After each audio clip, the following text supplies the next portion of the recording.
से very good morning to all बेटा। तो हमने जैसा कि आपको ध्यान है कि हमने लास्ट क्लास में मास रिलेटेड कंसंट्रेशन टर्म जो थी उनको पूरा कर लिया था और आज हम वॉल्यूम रिलेटेड कंसंट्रेशन टर्म जो है उनको स्टार्ट करेंगे, ध्यान रखिएगा। और मास रिलेटेड की जो लास्ट कंसंट्रेशन टर्म जो थी वो हमारी कौन सी थी? पीपीएम। और सबसे ज़रूरी बात उसके अंदर हमने देखी कि पीपीएम का ही एप्लीकेशन था कि वो वेरी डाइल्यूट सॉल्यूशन के लिए यूज़ होती है। और दूसरी बात, उसी कंसंट्रेशन टर्म का हम कहाँ यूज़ करते होते हैं? हम उस कंसंट्रेशन टर्म का यूज़ जो है हार्डनेस ऑफ वाटर को बताने के लिए करते होते हैं, ध्यान रखिए। उसके अलावा हमारे पास उसी के अंदर एक कंसंट्रेशन टर्म और आई थी जिसको हमने मोल फ्रैक्शन बोला था। और मोल फ्रैक्शन एक ऐसी कंसंट्रेशन टर्म थी जिसको हम बहुत सारे कंपोनेंट जब सॉल्यूशन में हो तब उसके लिए उसको यूज़ कर सकते हैं, दो के लिए भी कर सकते हैं और ज़्यादा सारे सॉल्यूशन के लिए भी उसको यूज़ हम कर सकते हैं, ध्यान रखिए।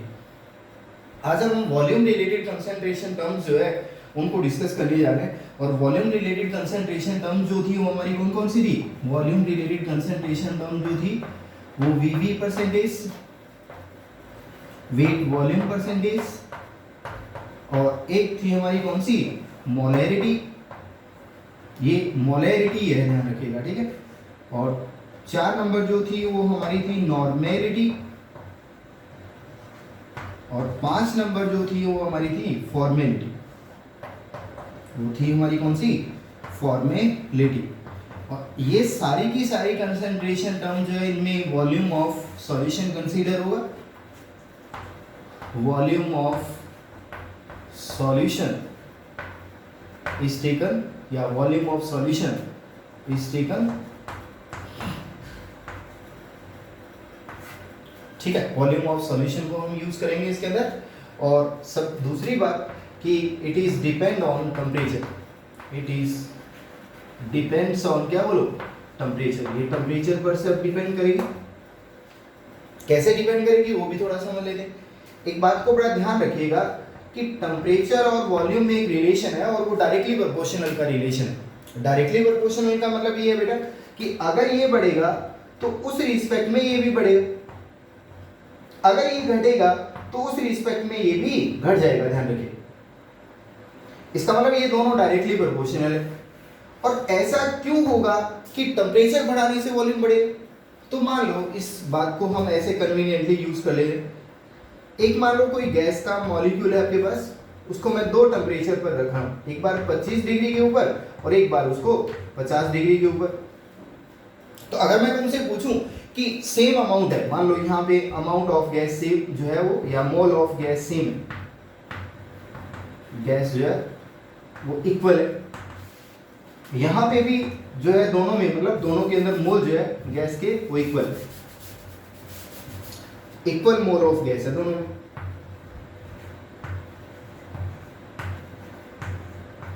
वो हमने ले रखी है मान, ठीक। अब मैं आपसे पूछूं कि इन दोनों में से वॉल्यूम कब ज्यादा होगा? तो इसमें तो अगर वॉल्यूम V1 है और इसमें अगर वॉल्यूम V2 है तो क्या होगा? V2 should be greater than क्या होगा? V1 होगा। ऐसा क्यों होगा?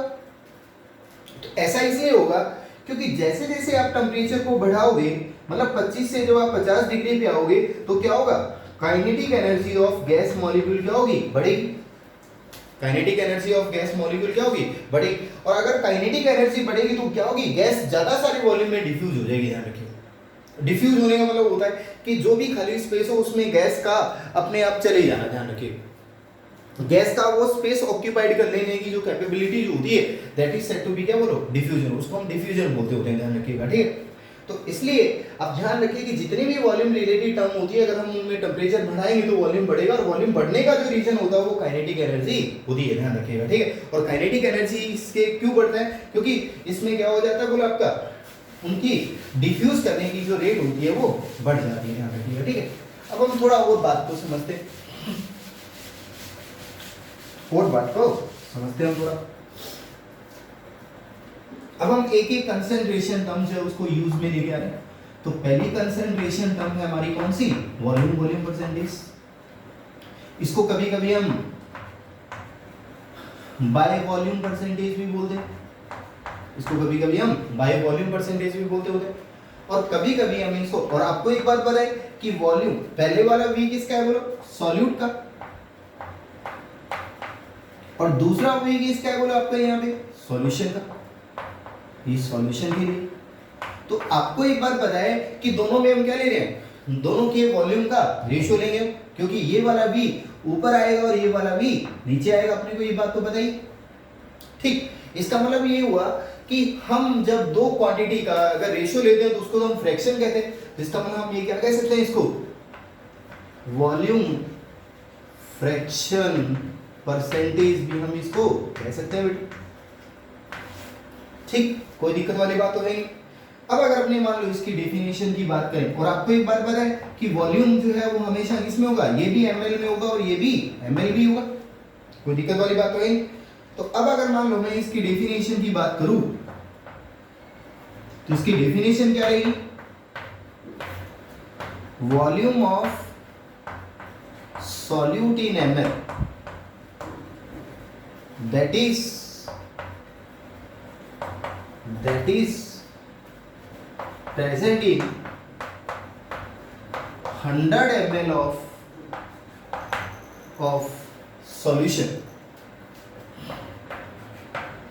100 ml में जो सॉल्यूट का जो ml बोला होगा उसी को हम क्या बोलेंगे, वॉल्यूम परसेंटेज बोलेंगे, ध्यान रखिए। इसका मतलब फॉर्मूला क्या बन गया, वी परसेंटेज इक्वल टू ऊपर कौन सा वॉल्यूम है, सॉल्यूट का, और वो भी किसमें है बेटा, ml में। नीचे कौन सा वॉल्यूम है, सॉल्यूशन का, और वो भी किसमें बोलो, ml में। और मल्टीप्लाई बाय कितना करना होगा अपने को, 100 करना होगा।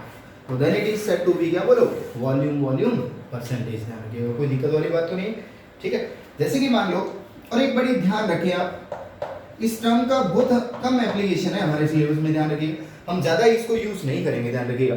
जैसा कि आपको ध्यान है कि इसके अंदर हम जो यूज करेंगे वो किसको यूज करेंगे, या तो WV को यूज करेंगे या फिर हम मोलैरिटी को यूज करेंगे। ऑल्दो हम नॉर्मेलिटी का भी एप्लीकेशन इस चैप्टर में नहीं लेके आएंगे, ध्यान रखिएगा, क्योंकि नॉर्मेलिटी हम इसलिए यूज नहीं करेंगे क्योंकि वो हमारी रेडॉक्स से रिलेटेड टर्म है, ध्यान रखिएगा। उसके अंदर हम जब हमें इक्विवेलेंट निकालने होते हैं तब हम उसका एप्लीकेशन लेंगे, ध्यान रखिएगा, ठीक है। खैर, इस बात को एक बार पूरा कर लेते हैं। इस टर्म का जो यूज है we percentage concentration term basically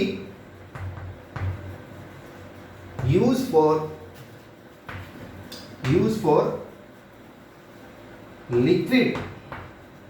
liquid solution. हम बेसिकली इस कंसंट्रेशन टर्म का जो एप्लीकेशन लेंगे वो किसके लिए लेंगे बोलो, लिक्विड सॉल्यूशन के लिए लेंगे, ध्यान रखिएगा, ठीक है। अब अगर अपने मान लो ये थोड़ा देखें कि जैसे मान लो मैंने एक क्वेश्चन दिया 30 ml of C2H5OH that is said to be the ethanol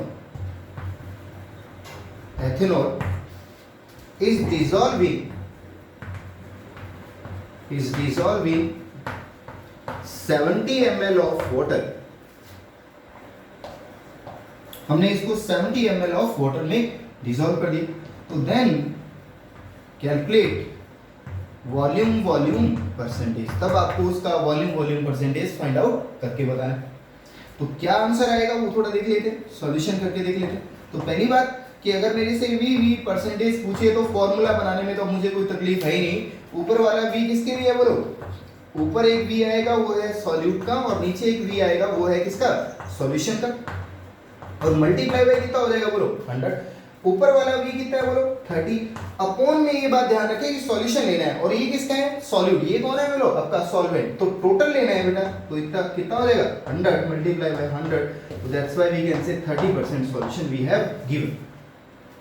कोई दिक्कत नहीं। अगर मान लो मैं कभी तुम्हें ये बोलूं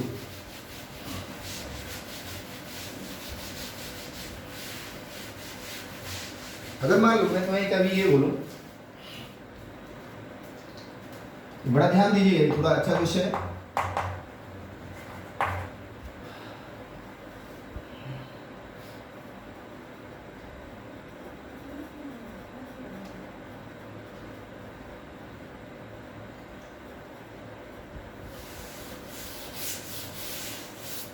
तो अगर मान लो मैं तुम्हें कभी ये बोलूं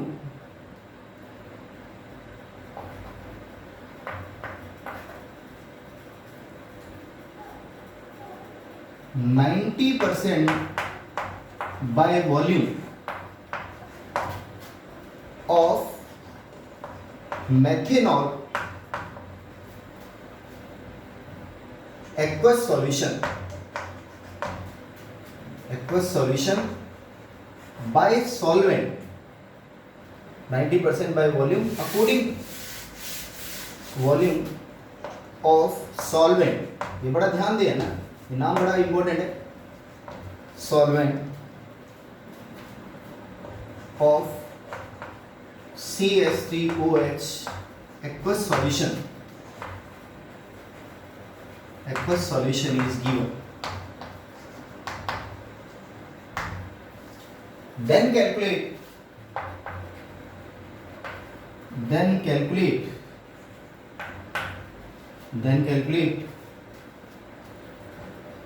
volume of solute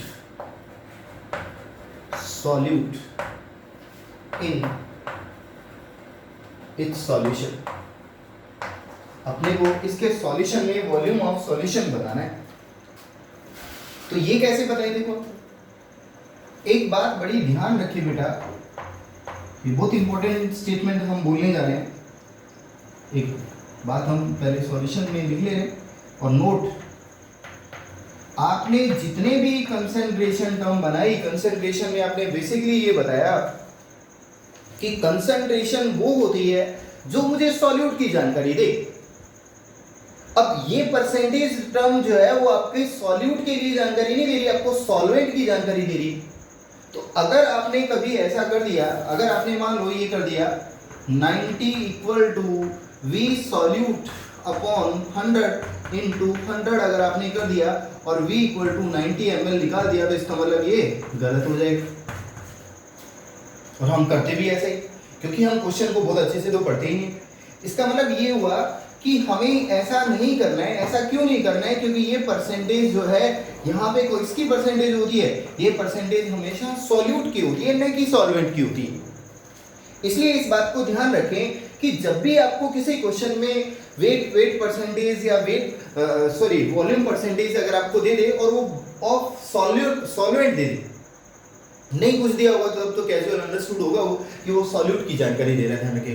लेकिन अगर वो यहाँ मेंशन कर दे कि ये परसेंटेज किसका है, आपका सॉल्वेंट का है, तो पहले आपको क्या करना पड़ेगा बेटा, सॉल्यूट का परसेंटेज निकालना पड़ेगा, ध्यान रखिएगा, ठीक है। तो अब हम ये कहेंगे वी परसेंटेज ऑफ सॉल्यूट कितना होगा। तो अब आपको पता है कि टोटल परसेंटेज जो होती है वो 100 होती है, तो उसमें से 90 अगर ये चला गया तो 10% बाय वॉल्यूम जो है वो ऑफ सॉल्यूट है, ये ध्यान रखिए, ठीक है, ये बड़ा ध्यान रखिएगा। तो इसका मतलब ये हुआ कि अब अगर आप ये क्या निकालना चाहते हो, अब अगर मान लो इसका आंसर निकालना चाहते हो, वी परसेंटेज अगर आप निकालना चाहते हो, तो ये वी सॉल्यूट अपॉन में क्या होगा बोलो आपका वी सॉल्यूशन, और इनटू में कितना हो जाएगा बताओ आपका 100। तो ये कितना गिवन है बोलो अपने को 10 इक्वल टू वी सॉल्यूट, अब मुझे निकालना है और it should be equal to 100, तो दैट्स व्हाई वी कैन से 100 से 100 कैंसिल आउट हो गया, तो वी सॉल्यूट कितना आ गया बोलो आपका 10 ml। तो आंसर 90 ml ना हो गया, आंसर सही आंसर क्या होगा हमारा 10 ml होगा। ये बात भी बड़ा ध्यान रखें। तो कभी किसी क्वेश्चन में, वैसे भी आप हमेशा याद रखें कि all the concentration terms are express the amount volume mole of क्या बोलो सॉल्यूट और सॉल्वेंट, सॉरी ऑफ क्या बोलो solute only, not for solvent, ध्यान रखिएगा। वो कभी हम सॉल्वेंट के लिए यूज नहीं करेंगे, ध्यान रखिएगा, ठीक है। इसलिए इस बात को ध्यान रखें। और वॉल्यूम कंसंट्रेशन टर्म जो है उसको हम क्या बोलते होते हैं बोलो, इसका एप्लीकेशन लेंगे हम कहाँ यूज करेंगे, इसका हम यूज तब करेंगे जब अपने को टेम्परेचर डिपेंडेंट यूनिट बनानी हो, लिक्विड सॉल्यूशन जब अपने को दे रखा हो, ध्यान रखिएगा, ठीक है। अब हम थोड़ी दूसरी कंसंट्रेशन टर्म जो हमारी दोबारा फेमस कंसंट्रेशन टर्म है उसको पढ़ने जा रहे हैं, और वो 2 नंबर है हमारी कौन सी, WV परसेंटेज कंसंट्रेशन टर्म, इसकी हम बात करने जा रहे हैं। तो अब तो कोई दिक्कत है ही नहीं हमें WV वाले को तो डिफाइन करने में, अब तो डेफिनेशन हम खुद ही बना सकते हैं। तो क्या फॉर्मूला बनेगा, पहले हम फॉर्मूला बना दे रहे हैं। तो WV परसेंटेज बराबर क्या होगा, W तो आएगा किसमें, ग्राम में, अमाउंट जब भी होगी तो, या W जब भी होगा तो ग्राम में लेना बेटा, और V जो है वो किसमें आएगा, ml में आएगा। तो मल्टीप्लाई बाय कितना हो जाएगा बोलो आपका 100 हो जाएगा। तो डेफिनेशन अगर बोले तो क्या बोलेंगे, बोलो, amount of solute in gram that is dissolve in 100 ml, ये इसका ये वाला ml यहाँ लगाना होगा, फिर ध्यान रखिए, amount of solute in gram that is dissolve in 100 ml of we किसका solution of solution, then it is said to be the weight volume percentage, ध्यान रखिएगा। तो इसको हम क्या बोलेंगे, amount of solute in gram that is present in 100 ml of 100 ml of क्या बोलो solution is called WV percentage, उसको हम WV परसेंटेज बोलेंगे।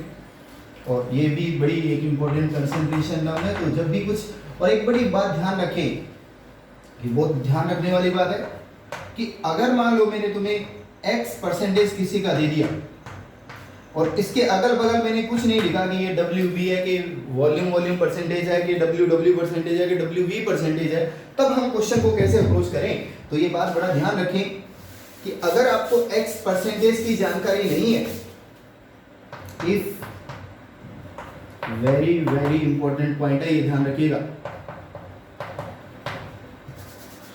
If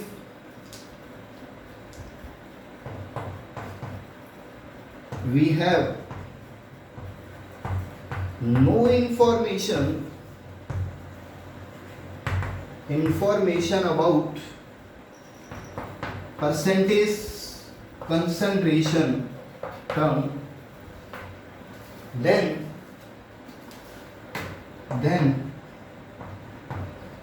we will always assume it is a WV percentage concentration term। ये बात आप ध्यान रखें कि जब भी आपको मैंने x परसेंटेज दिया और मैं पूछूं कि उसका क्या मतलब होगा, तो आप बोलेंगे ये x ग्राम सॉल्यूट और 100 ml ऑफ सॉल्यूशन में पड़ा हुआ है, क्योंकि अपने को जब भी जानकारी नहीं होगी तो हम WV परसेंटेज मान के उस क्वेश्चन को सॉल्व करेंगे, ध्यान रखिए। जैसे कि अब हम एक क्वेश्चन थोड़ा सॉल्व कर लेंगे भाई, फिर हम बात करेंगे आगे। एक क्वेश्चन ले लें, 30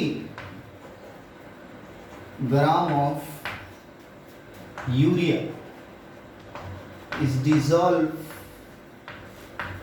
in 100 ml of its aqueous solution। aqueous क्या बोलो, solution। then calculate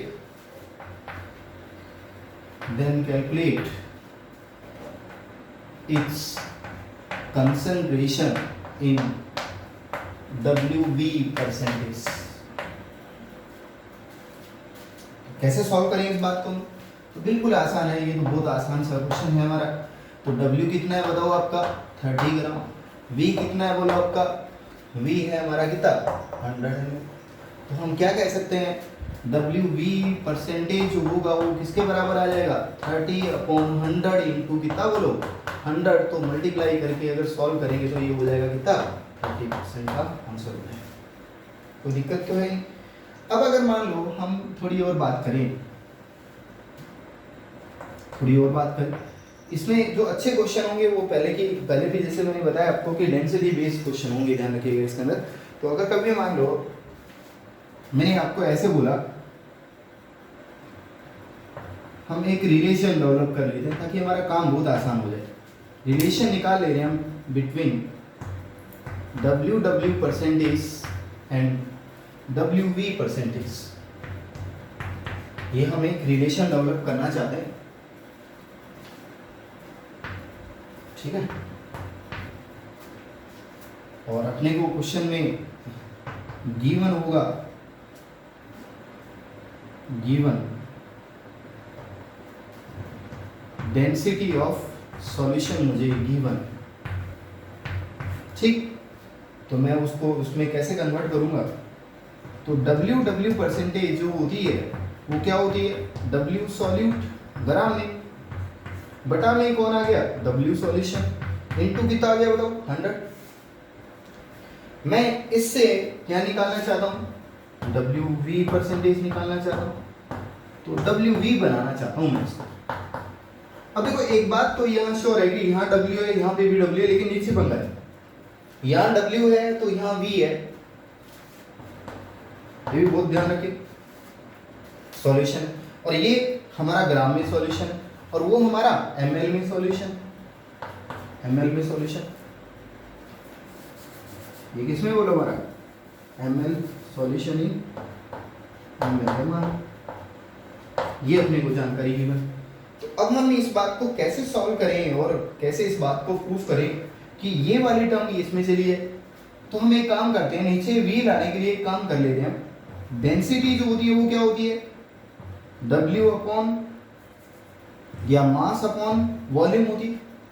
तो अगर मुझे V चाहिए तो क्या मैं ऐसा लिख सकता हूँ, V इक्वल टू M कौन है, मास ऑफ सॉल्यूशन, और अपॉन में क्या आ जाएगा बोलो, और V किसका है बोलो, ये भी सॉल्यूशन का, और D किसका है, वो भी सॉल्यूशन का।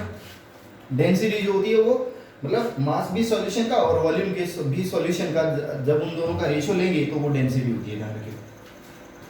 इसका मतलब ये हुआ कि अगर मैं इस टर्म को यहाँ पुट कर दूँ तो मेरे को क्या दिखने लगेगा, डब्ल्यू वी परसेंटेज बराबर डब्ल्यू अपॉन वी, सॉरी मैं अगर यहाँ पे ये पुट करूँ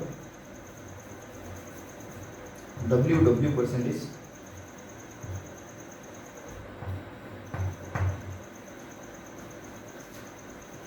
मैं कुछ गड़बड़ तो नहीं करूँ, ठीक से है ना। तो मैंने इससे गलती कर दी, मुझे इसका वैल्यू पुट करना है, v का मान निकालना है ना मैंने, अगर हम w का m का निकाल दे तब ये उल्टा हो जाता है, ध्यान रखिएगा। चलो अब हमने v निकाला तो हम इसमें यहाँ पुट कर देंगे, उससे भी कोई फर्क थोड़ी पड़ेगा। तो W V percentage equal to कितना हो जाएगा, देखो आपका w, ये तो ग्राम में है इसे, नीचे क्या आ जाएगा, w सॉल्यूशन, ये भी ग्राम में, नीचे आ जाएगा, d ऊपर चला जाएगा, डेंसिटी ऑफ किसका, सॉल्यूशन का, और मल्टीप्लाई बाय कितना हो जाएगा बोलो आपका, 100 है इसे, उसमें तो बाकी तुमने कुछ चेंज किए। तो इसका मतलब हम ये कह सकते हैं कि ये वाला W और ये वाला W और ये 100 तो मिलके क्या बोल सकते हैं हम, ये तो यही बन गया। इसका मतलब ये हुआ कि अगर कभी किसी WV को आपको किस में बदलना है, अगर आपको कभी WV चाहिए तो आपको जो W परसेंटेज दिया होगा अगर उसका आप D से मल्टीप्लाई कर दोगे तो वो क्या बन जाएगा, WV बन जाएगा। उल्टा अगर बोले हम, अगर हम उल्टा बोले थोड़ा कि अगर मुझे कभी मान लो WW परसेंटेज चाहिए तो मैं क्या करूंगा, WV परसेंटेज को डिवाइड कर दूंगा किससे, D से, वो दिक्कत नहीं, ये डिवाइड हो जाएगा इधर, तो ये WW परसेंटेज। जैसे कि मान लो, अगर मान लो मैं आपको एक क्वेश्चन देता हूं, मैं आपको दोनों तरीके बताऊंगा उसके, शॉर्टकट भी और लॉन्ग कट भी। तो एक क्वेश्चन दिया, मान लो 30 gram of acetic acid CH3COOH is dissolving 170 gram of water. मैंने मान लो इतने वाटर में इसको डिसॉल्व कर दिया, and dissolve in water, then calculate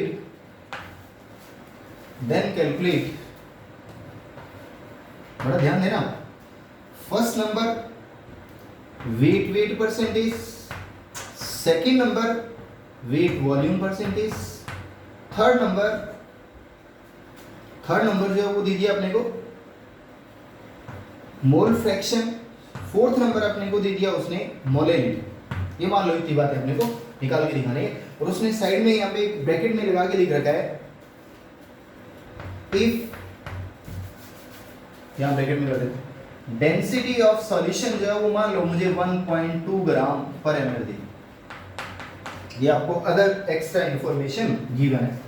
अब हम क्वेश्चन को कैसे अप्रोच करें, तो पहली बात तो देखो, पहला तो निकला ही पड़ा, WV परसेंटेज का मतलब तो क्या हो गया, WV परसेंटेज का मतलब तो सॉल्यूट की अमाउंट जो अपने को दिख रही है, बटा में सॉल्यूशन लेना है तो 170 प्लस ये कितना हो जाएगा आपका 200 मल्टीप्लाई बाय कितना हो जाएगा बोलो आपका 100, तो ये हो जाएगा हमारा कितना सीधा सीधा 15%।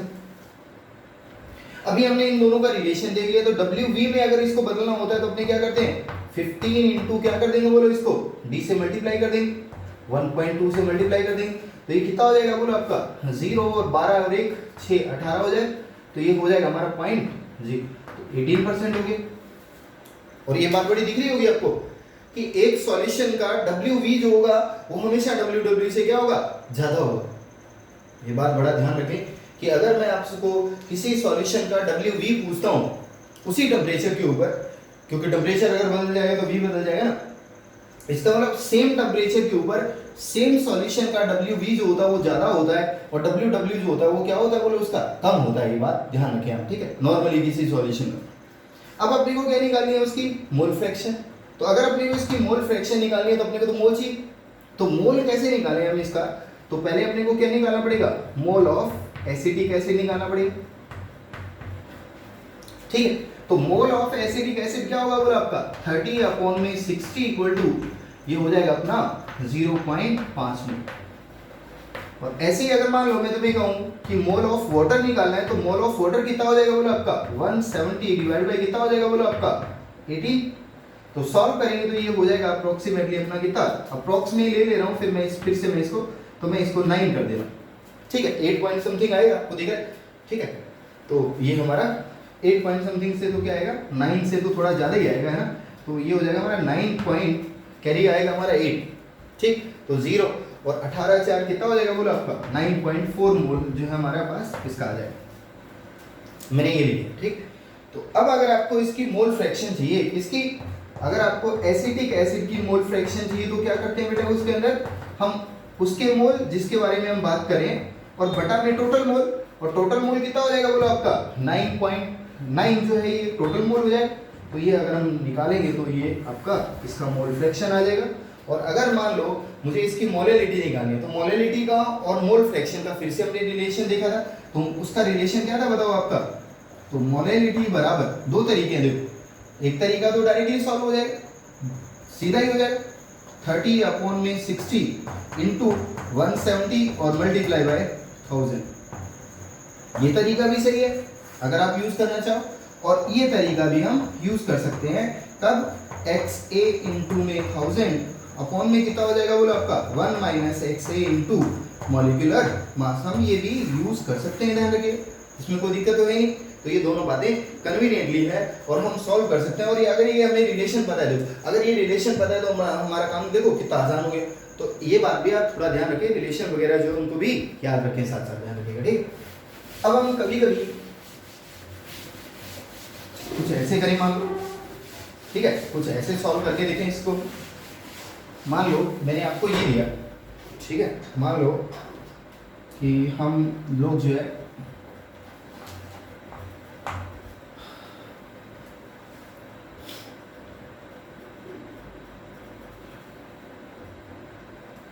एक क्वेश्चन मैंने दे दिया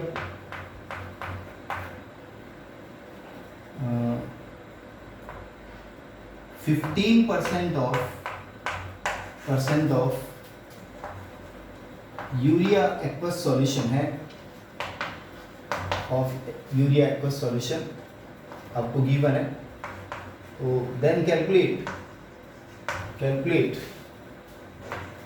इट्स मोलेलिटी, आपको इसकी मोलेलिटी निकाल के दिखानी, तो कोई दिक्कत है ही नहीं अपने को। अब अपने को यहाँ ध्यान रखें, अब अपने को कोई जानकारी नहीं, और ब्रैकेट में कुछ क्वेश्चन में डेंसिटी लगा के दे दी जो है 1.5 ग्राम पर एम एल, और ये यूनिट बड़ा ध्यान रख लें बेटा, अगर डेंसिटी की यूनिट अगर बदल जाती है केजी वगैरह अगर हो जाती है केजी पर लीटर या केजी पर ग्राम केजी पर एमएल हो जाती है, तो आपको उसको कन्वर्जन फैक्टर भी उसमें लगाना पड़ेगा, और ये बात बड़ा ध्यान रखें आप, ठीक है। अब अगर मान लो हम एक काम करें, अगर मान लो मुझे इसमें मोलेलिटी निकालनी है तो मैं क्या करूंगा, पहले देखो मोलेलिटी के लिए मुझे क्या चाहिए बोलो, मोलेलिटी के लिए तो मुझे उसका मोल चाहिए और अपॉन में क्या चाहिए सॉल्वेंट की अमाउंट चाहिए, और ये भी मुझे किलो भी चाहिए, ठीक है। अब मुझे जो गिवन है वो WV परसेंटेज है। WV परसेंटेज का मतलब ये कितने परसेंटेज क्या बोलो, WV परसेंटेज हो 15 है, W 15% WV के अकॉर्डिंग है परसेंटेज के अकॉर्डिंग। तो इसका मतलब ये क्या हुआ, थोड़ा और आसान लिख आगे लिख देते हैं। We know we have 15% by mass volume percentage solution is given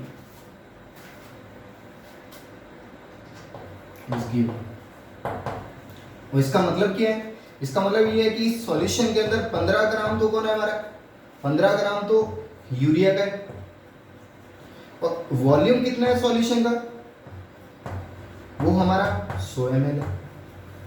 पर मुझे क्या चाहिए, सॉल्वेंट चाहिए।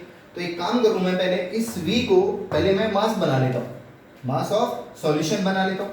तो मास ऑफ सॉल्यूशन बनाने से क्या फायदा होगा, मास ऑफ सॉल्यूशन अगर मुझे निकालना है तो आपको पता है कि डेंसिटी जो होती है वो क्या होती है, D इक्वल टू जो होती है वो m/v होती है। तो अगर मुझे मास चाहिए तो मैं क्या करूंगा, D इंटू वी करूंगा।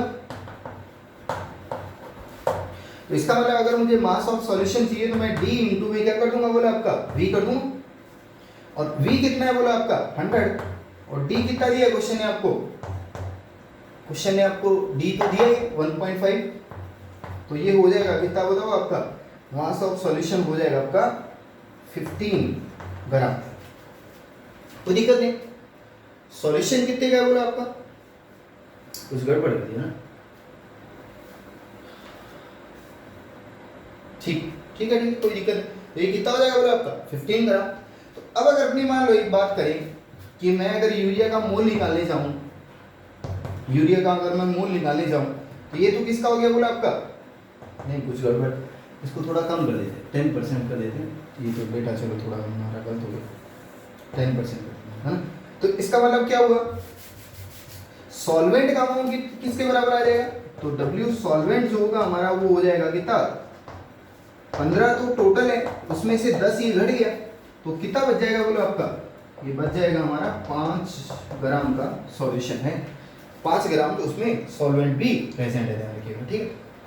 अब एक बात ध्यान रखो, देखो ये यूरिया और ये कौन है, वाटर। अब भी हम इसको सॉल्वेंट बोल रहे हैं, ध्यान रखिएगा। देखो ये ज्यादा है और ये कम है, ये बड़ी अच्छी अप्रोच निकल गई। देखो यहाँ से ये ग्राम में, ये भी ग्राम में, ठीक। लेकिन एक बात ध्यान रखिए कि जब तक हमें कुछ नहीं बोला जाए, हम वाटर को सॉल्यूशन माने, वाटर को सॉल्वेंट मानेंगे। और वाटर जो है वो अगर हमारा सॉल्वेंट है, वो आपको पता है कि वाटर तो लिक्विड है, यूरिया जो वो कैसे बोलो आपकी सॉलिड है, तो ये डिसॉल्विंग कंपोनेंट है, और वो हमारा जिसमें वो डिसॉल्व हो रहा है वो कंपोनेंट है। हम जैसे मान लो इस बात को ऐसे समझे, अगर मान लो एक गिलास दिया, एक गिलास में अगर आपने मान लो नमक घोल दिया, तो नमक थोड़ी ना अपीयर होगा, अपीयर तो अपने को वाटर होगा। तो उस कंडीशन में हमारा जो वाटर है वही हमारा क्या रहेगा, सॉल्वेंट। ऑल तो उसके अमाउंट चाहे कम है चाहे उसके अमाउंट ज्यादा है, ये बात आप थोड़ा सा ध्यान रखें, ठीक है। तो अब अगर अपने मान लो यहाँ से कुछ बात करें, अगर हम यहाँ से कुछ बात करें कि अब मुझे उसकी मोलैलिटी फाइंड आउट करनी है, तो अपना क्वेश्चन वही है। तो मोलैलिटी बराबर जो होती है वो अपने को पता है मोल होती है। तो अपना ये कितना है बोलो, 10/60 इंटू कितना हो जाएगा, ये हो जाएगा 5 और मल्टीप्लाई बाय कितना हो जाएगा 1000। तो ये हमारा मोलल, और यूनिट क्या आती है अपने को पता है, मोल पर केजी, और इसी को ही कभी कभी हम मोलल भी कहते हैं। तो ये बात अपने को ध्यान रखें, इसमें कोई तकलीफ वाली बात तो नहीं, ठीक है। तो ये थोड़ा आप ध्यान रखें, ठीक है। अब हम ऐसे ही इसके आगे थोड़ा प्रोसीड करके देखते हैं। ये बात हमने अब देख ली, और अब हम आगे की जो कंसंट्रेशन टर्म है उसको देखते हैं, और वो है हमारी फिर से एक फेमस कंसंट्रेशन टर्म, और उसको हम बोलेंगे मोलैरिटी। और इस चैप्टर के लिए जो सबसे ज़्यादा इंपॉर्टेंट है वो है हमारी मोलैरिटी, और सबसे ज़्यादा क्वेश्चन और सबसे ज़्यादा एप्लीकेशन अपने को उसी का ही है। तो अब हम बात कर रहे हैं इसकी, बोलो थर्ड कंसंट्रेशन टर्म, और वो है हमारी कौन सी, मोलैरिटी। मोलैरिटी जो है उसको हम डिनोट करते होते हैं किससे बोलो, डिनोटेड बाय होता है देखो कैपिटल एम। डिफाइन कैसे करते हैं देखो थोड़ा हम देख लेते हैं, डेफिनेशन देख लेते हैं पहले, तो डेफिनेशन देख लेते हैं। तो हम यहाँ क्या कह रहे हैं देखो, mole of solute, number of moles of, number of moles और gram molecule of solute that is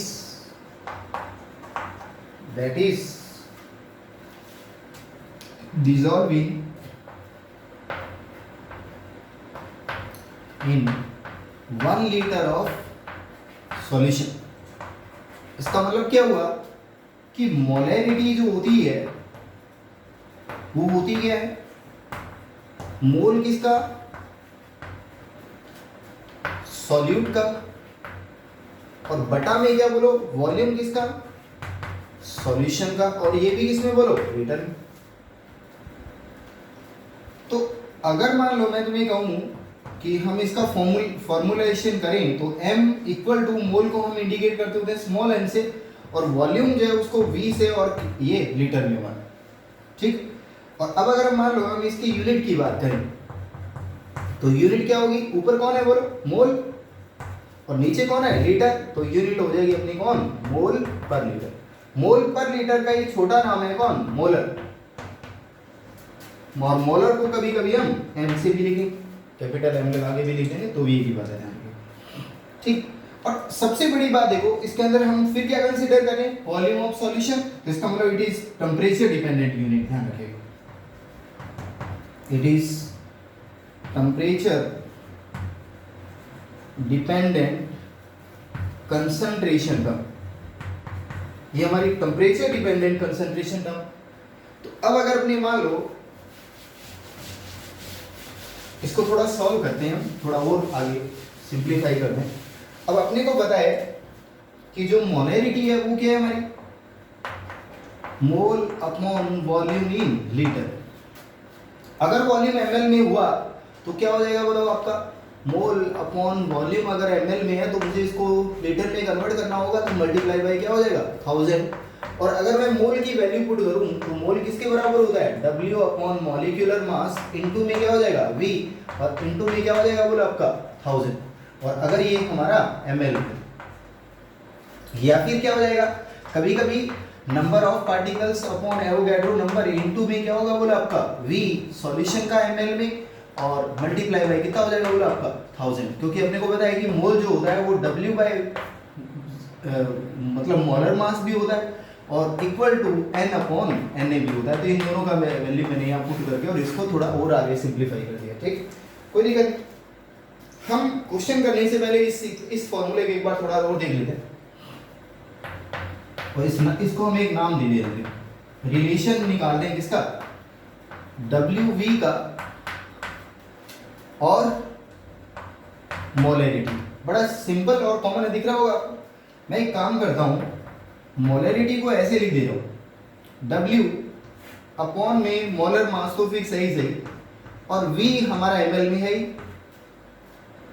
ये ग्राम में है इसी, और मल्टीप्लाई बाय मैं इसको दो फैक्टर की फॉर्म में लिख देता हूँ, 100 भी कर देता हूँ और 10 भी कर देता हूँ। आपको यहाँ से कुछ दिखा होगा कि W बाय V ml वाला और 100 तो है जो है वो क्या होता है बोला आपका, अगर 100 जो है आपका नीचे वाला उसको भी अगर मेंशन करें तो ये तो वेट वॉल्यूम हो गया। तो इसका मतलब हम ये लिख सकते हैं WV परसेंटेज इनटू में 10 अपॉन में क्या हो जाएगा बोलो, मोलर मास। कोई दिक्कत नहीं, कोई परेशानी वाली बात तो है ही नहीं। तो ऐसे ही हम क्या करेंगे, इन सारे क्वेश्चन को सॉल्व करेंगे, ध्यान रखिए। तो अगर मान लो मैं आपको एक क्वेश्चन देता हूं, पहला क्वेश्चन हम नॉर्मल तरीके का उस पर बेस करेंगे। तो अपने एक क्वेश्चन ले रहे हैं कैलकुलेट मोलैरिटी इन फॉलोइंग। ये बड़ी इंपॉर्टेंट है, इसलिए हम इसके बहुत सारे क्वेश्चन प्रैक्टिस में लेके आए। पहली बात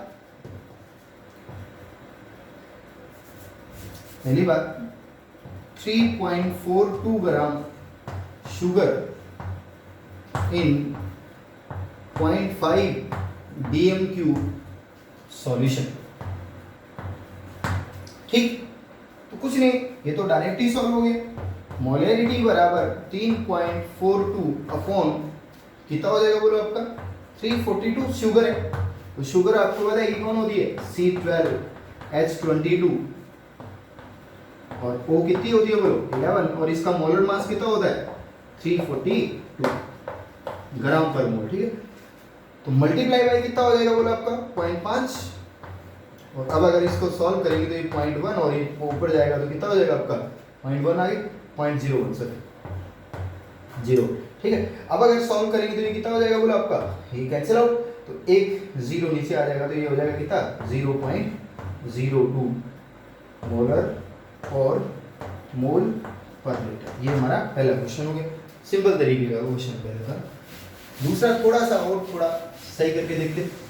2 नंबर मान लो मैंने आपको ऐसे दिया, 2 नंबर मान लो मैंने ऐसे दिया 30% बाय WV परसेंटेज है मान लो ऑफ किसका है बोलो आपका, ये हमने मान लो फिर से यूरिया का क्वेश्चन ले लिया एंड इट्स डेंसिटी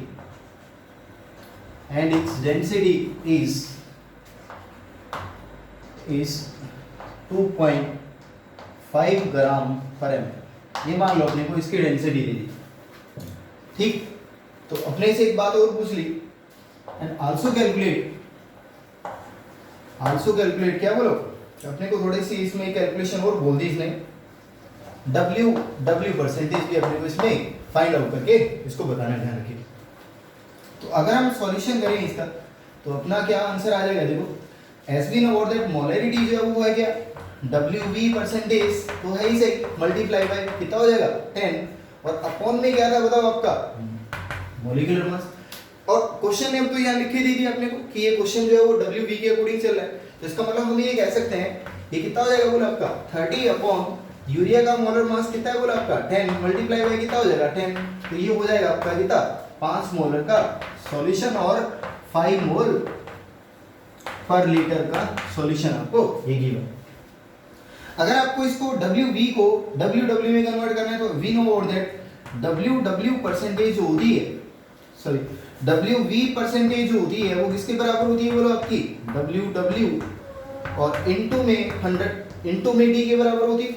तो अब अपने को उल्टा करना है, देखो WV गिवन है D अपने और ये WW अपने को फाइंड आउट करनी है, तो वी कैन से हम ये कह सकते हैं कि WW परसेंटेज जो है वो किसके बराबर हो जाएगा बोलो आपका WV परसेंटेज और अपॉन में D, तो it should be equal to the 30 upon D is nothing but 2.5 और यहाँ से बड़ा ये श्योर हो जाएगा। देखो आपका ये किसमें है बोलो आपका ये है हमारा, ये तो इसकी अगर हम यूनिट की बात करें तो ये ग्राम पर एमएल है और इसकी अगर यूनिट की बात करें तो ये भी क्या है बोलो आपकी ग्राम पर एमएल, ये ध्यान रखिएगा। ठीक, तो अब अगर अपने इसको सॉल्व करें तो ये हो जाएगा कितना बोलो, ये हो जाएगा आपका 1 और 2 मतलब 12% सॉल्यूशन वी हैव गिवन, ध्यान रखिएगा।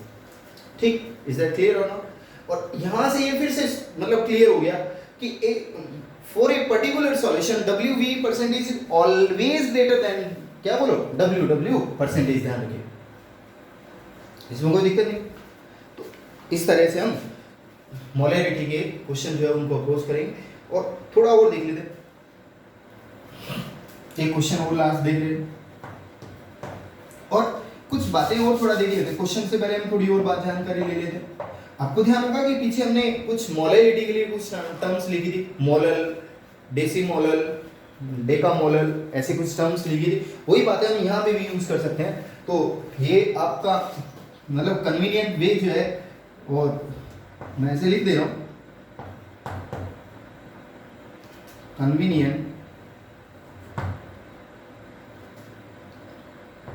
मोलैरिटी टर्म्स, या कन्वीनियंट की बजाय हम इसको लिख लेते हैं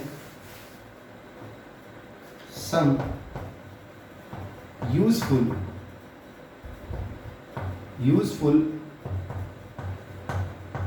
मोलैरिटी टर्म्स की कुछ बात कर ले रहे। जैसे मान लो कभी आपको बोला जाए मोलर सॉल्यूशन 1m और 5m 10m ऐसे ही 1/2m, ठीक। 1/2m को हम ऐसा भी लिख सकते हैं ना, m/2, एक ही बात है, इससे क्या फर्क पड़ने वाला। m/5 या 1/5m और m/5 या 1/10m और m/10, ठीक।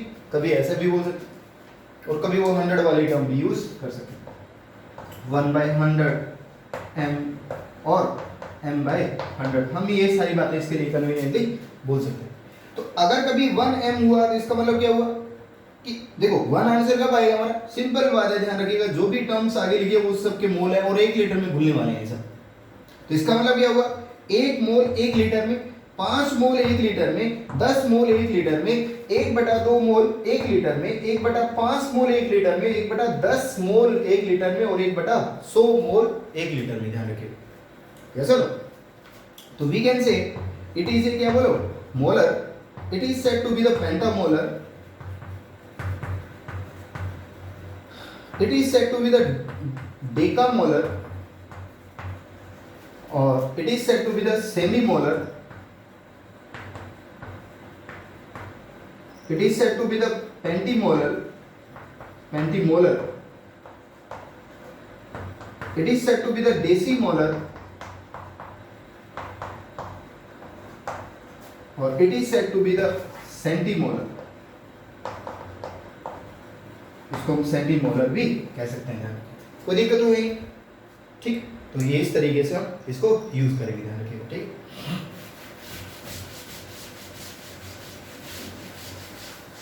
कभी मान लो आपसे कुछ बात पूछी जाए, एक बात होती है देखो, मोलैरिटी ऑफ डाइल्यूशन,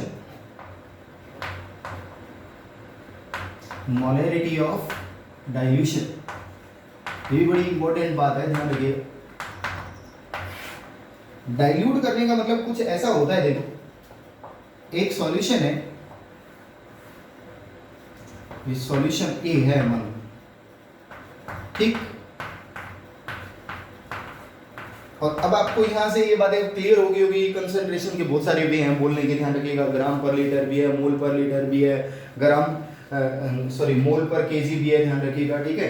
और इसी तरीके से वेट परसेंटेज भी है, वेट वॉल्यूम परसेंटेज भी है, और ये सारी कंसंट्रेशन टर्म हम इसमें यूज करते होते हैं, ध्यान रखिएगा, ठीक।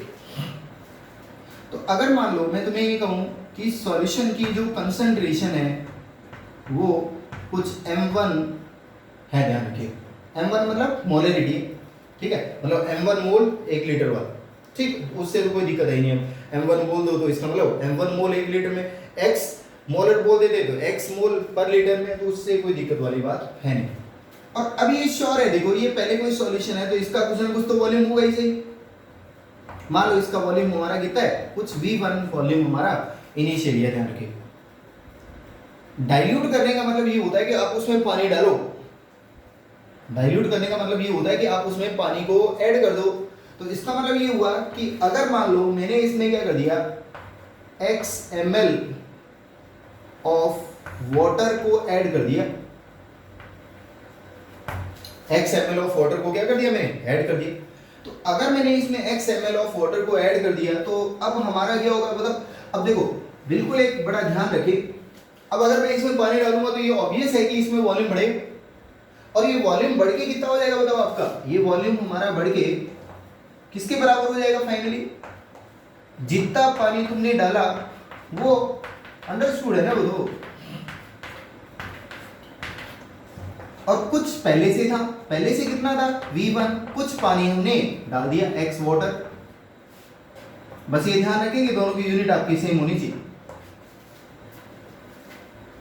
अब हम ये बात समझ ले रहे हैं, ये हमारा किसका हो जाएगा, ये इस नए वाले सॉल्यूशन का वॉल्यूम हो जाएगा।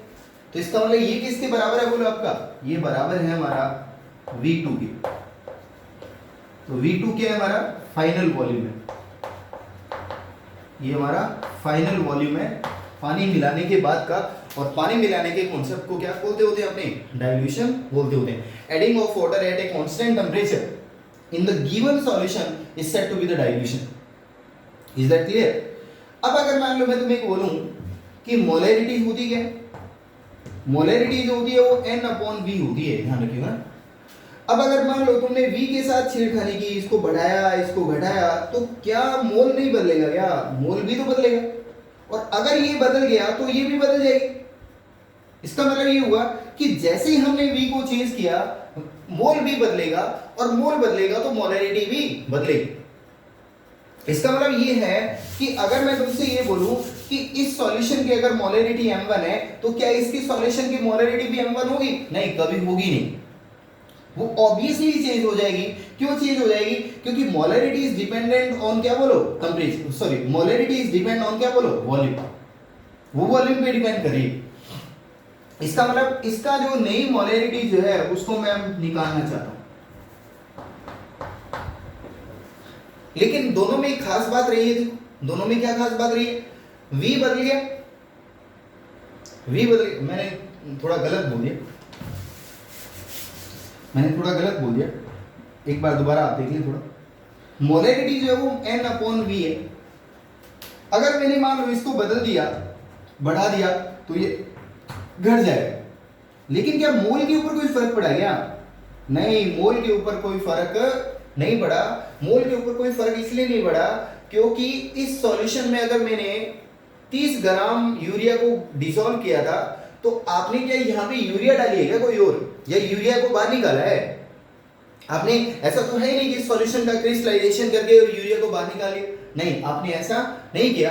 आपने जस्ट वाटर को ऐड किया है, और वाटर का जो फैक्टर है वो कहाँ काम करेगा? सिर्फ वॉल्यूम में चेंज होगा।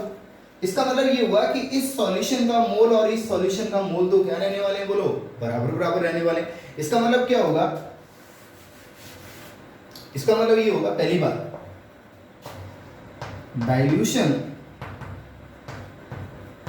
डाइल्यूशन का मतलब क्या होता है? एडिशन ऑफ वाटर होता है एट गिवन टेम्परेचर, और जिस टेम्परेचर पे तुमने सॉल्यूशन लिया उसी टेम्परेचर पे पानी डाला है, और कोई पंगा नहीं करना। टेम्परेचर के साथ पंगा कर दिया तो फिर और गड़बड़ हो जाएगी, ध्यान रखिए। और दूसरी बात, ड्यूरिंग डाइल्यूशन, जब भी आप डाइल्यूशन करोगे तो क्या होगा बोलो?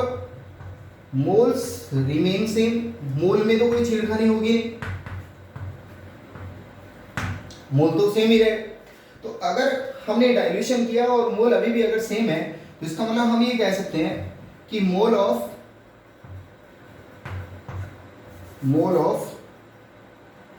इसको मैं n1 बोल दे रहा हूं। n1 का मतलब ये मोल किसका है बोलो? Moles in solution 1,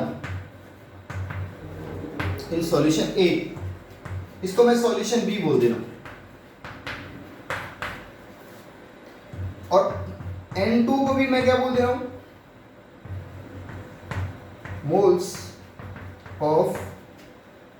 moles in solution B, ये B सॉल्यूशन में मेरे मोल, और दोनों बराबर बराबर। तो अब एक बात बड़ा ध्यान दे, कि जो मोलैरिटी होती है वो होती क्या है? n/v होती है। तो अगर मुझे कभी मोल निकालना पड़े तो मैं क्या लिखूंगा? मोल बराबर m/v होगा। मोल बराबर क्या होगा बोलो आपका? n/v होगा। तो इसका मतलब हम ये कह सकते हैं कि अगर मुझे मोल निकालना है, अगर मान लो मुझे मोल निकालना है, तो मैं ये कह सकता हूं कि इस सॉल्यूशन में भी मुझे मोलैरिटी तो गिवन है और इसका वॉल्यूम गिवन है जो v1 है, मैं इन दोनों को मल्टीप्लाई कर दूं। तो इसका अगर मुझे निकालना है तो मैं क्या कर दूं? इसको m2 कर दूं और इसको क्या कर दूं बोलो? v2 कर दूं। तो ये इस तरीके से हम क्या निकाल सकते हैं? इसकी मोलैरिटी जो उसको फाइंड आउट कर सकते हैं, ध्यान रखिएगा। तो ये बात थोड़ा ध्यान रखिए, कोई दिक्कत वाली बात तो है नहीं, ठीक? तो इस तरीके से आप क्वेश्चन को अप्रोच करें। और ऐसा हम क्यों करें? m1 v1 equal to m2 v2 क्यों करें? हम m1 v1 equal to m2 v2 इसलिए करें क्योंकि यहाँ कॉन्सेप्ट किसका लगा रहे हैं हम? डाइल्यूशन। तो इसका मतलब ये बात ध्यान रखिए हमेशा कि अगर कभी भी कोई सॉल्यूशन डाइल्यूट होगा, जब भी कोई सॉल्यूशन डाइल्यूट करेंगे हम, तो उसके अंदर सिर्फ उसका क्या बदलेगा, अगर हम डाइल्यूशन करेंगे तो उसके अंदर उसका मोल तो सेम रहेगा, लेकिन सिर्फ क्या बदल जाएगी, उसकी M2 जो है वो बदल जाएगी, ध्यान रखिएगा। ठीक है, तो इस तरीके से हम इस क्वेश्चन को अप्रोच करेंगे, ध्यान रखिएगा। ठीक, जैसे कि मान लो मैंने एक क्वेश्चन दिया आपके पास, मान लो एक सॉल्यूशन है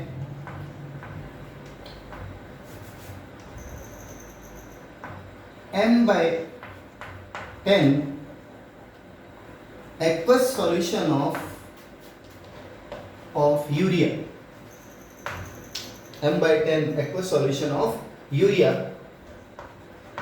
is diluted to 5 liter and then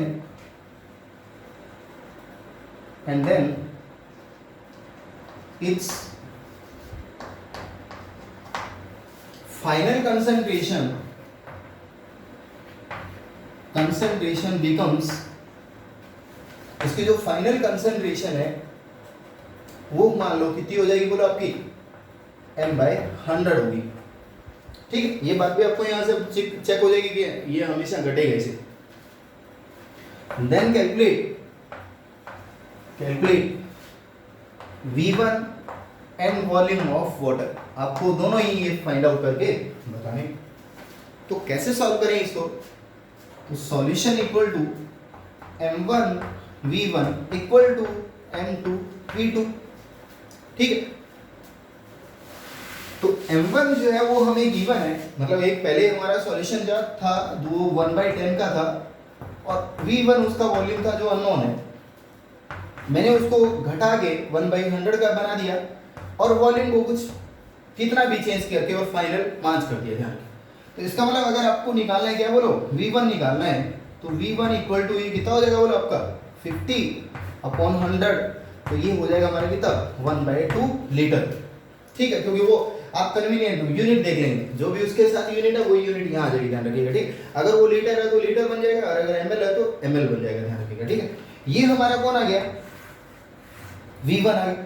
और अब मुझे पता है कि v2 को जब मैंने बनाया था तो v2 किसके कारण बना था, पहले वाले वॉल्यूम के कारण, और कुछ पानी मैंने डाला तो उसके कारण ही तो v2 बना। तो इसका मतलब मैं ये कह सकता हूं कि अगर मुझे v वाटर निकालना है, अगर मान लो मुझे v वाटर निकालना है, तो मैं कह सकता हूं v2 माइनस v1, तो it should be equal to the 5 minus 0.5, that should be equal to the 4.5 litre water is added in this solution. तो हम ये कह सकते हैं कि सॉल्यूशन में मैंने 4.5 लीटर वाटर को डिसॉल्व किया, ध्यान रखिएगा। और एक बात हमेशा याद रखें कि जब भी आप पानी को डालोगे तो आप क्या करोगे, वॉल्यूम चेंज करोगे, वॉल्यूम को बढ़ा रहे हो, और वॉल्यूम को अगर बढ़ाओगे तो आपको पता है क्या होना है, मोलैरिटी का कम होना स्वाभाविक है, ध्यान रखिएगा। इसका मतलब during the dilution molarity always decreases. तो इसलिए जब भी किसी सॉल्यूशन को आप डाइल्यूट करें और अगर आप उस क्वेश्चन को सॉल्व करें और अगर आपका आंसर जो है m2 का मान जो है वो m1 से ज्यादा आ रहा है, तो इसका मतलब आप समझ जाएं कि आपकी कैलकुलेशन कुछ गड़बड़ जा रही है। ठीक है, अब अगर मान लो हम थोड़ी बात और समझते हैं यहाँ पे, अगर हम यहाँ थोड़ी और बात को समझें, अब आपको पता है कि डाइल्यूशन का कॉन्सेप्ट क्या है हमारा, डाइल्यूशन का कॉन्सेप्ट है हमारा कि अगर मुझे कभी भी डाइल्यूशन का क्वेश्चन आए तो m1 v1 equal to m2 v2 को ही यूज कर लें। और बड़ी मजे वाली बात देखो कि कभी कभी मैं किसी क्वेश्चन में आपको मोलैरिटी का एक रिलेशन अभी हम निकाल के आए WV के साथ, इनटू क्या बोलो आपका 10 अपॉन में मॉलिक्यूलर मास। तो कभी कभी ऐसा भी तो होगा ना कि एक सॉल्यूशन होगा, उसकी मैं आपको WV परसेंटेज दूंगा, मैं m1 नहीं दूंगा सीधा, मैं आपको m2 नहीं दूंगा, तो मैं क्या करूंगा, मैं आपको WV परसेंटेज दूंगा पहले की, WV परसेंटेज दूंगा दूसरे सॉल्यूशन की, और फिर मैं आपसे V2 या फिर V वाटर जो है वो आपसे क्वेश्चन में, या V1 जो है वो क्वेश्चन में पूछ लूंगा। तो इसका मतलब अगर हम इस वैल्यू को यहाँ पुट करें तो हमारे पास एक नया फॉर्मूला और आ गया, और ये बहुत इंपॉर्टेंट फॉर्मूला है, ध्यान रखिएगा। इससे हमें बड़ी परेशानी होती है इस क्वेश्चन को करने में। इस WV परसेंटेज का क्वेश्चन में एप्लीकेशन जस्ट इतना ही होगा कि आपको पहले मोलैरिटी निकालनी पड़ेगी और उतनी मोलैरिटी वाला कुछ सॉल्यूशन है वो आपको दिख रहा है जिसको आपने V1 बोला है। ये तो ध्यान रखें आप, ठीक है, गड़बड़ नहीं है। तो इक्वल टू क्या हो जाएगा, और ये कौन से का है, सॉल्यूशन 1 का है, मैं यहां लिख दे रहा हूं। उतनी परसेंटेज जो है वो आपकी क्या हो जाएगी बोलो, ये दूसरे सॉल्यूशन का है, और इनटू में कितना हो जाएगा बोलो आपका 10 upon molecular mass into V तो हो जाएगा। और अब देखो बड़ा कन्वीनियंट भी हो गया, m से m कैंसिल आउट, 10 से 10 कैंसिल आउट, तो आपको डायरेक्टली आप इसको अप्रोच में लेके आ सकते हैं, ध्यान रखिएगा, ठीक है। और WV का रिलेशन भी आपने लगा सकते हो अभी यहाँ पे, क्योंकि आपको पता है कि मैं WV की जगह क्या पुट कर सकता हूँ, WW परसेंटेज इनटू DV तो पुट कर सकता हूँ। तो ये अप्रोच भी आप लगा सकते हैं, ध्यान रखिएगा, ठीक है। ये सॉल्यूशन 1 के लिए होगा इनटू 10 अपॉन मॉलिक्यूलर मास और इनटू में V1, ठीक, equal to WW percentage into जो भी आपका ये D1 है मान लो हमारा, तो इनटू D ये सॉल्यूशन 2 है और इनटू में 10 अपॉन मॉलिक्यूलर मास, और अब आपका यहाँ से फिर से V2 आ जाएगा, कोई दिक्कत नहीं। तो ये इस तरीके से आपको क्वेश्चन में ध्यान देना होगा और इस तरीके से हम क्वेश्चन को सॉल्व करेंगे।